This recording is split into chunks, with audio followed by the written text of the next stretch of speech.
Salatullah salamullah ala taha rasulillah. Salatullah salamullah ala yasin habibillah.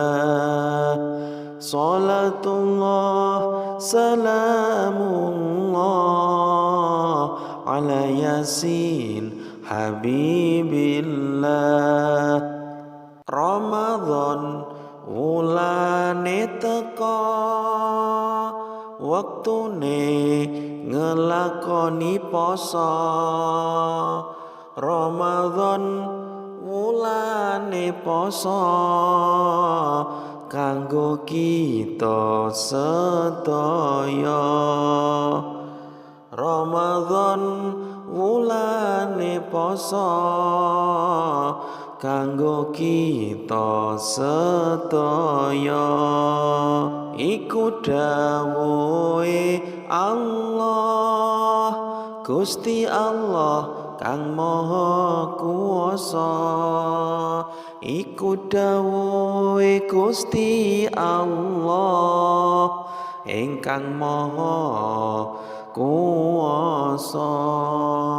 Iku dawuhe Gusti Allah ingkang maha kuwasa.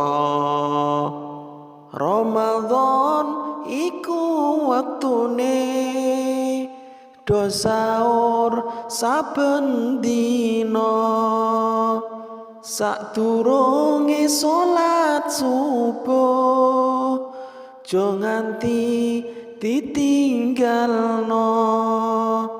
Ramadan rutin ke ngaji, zikir lan sholawatan, tadarus maca Quran ing wektu bengi awan. Tadarusan maca Quran ing bengi lan ing awan. Mugi-mugi Gusti Allah paring kita kekuatan. Mugi-mugi Gusti Allah paring kita karidhonan. Mugi-mugi Gusti Allah paring kita karidhonan.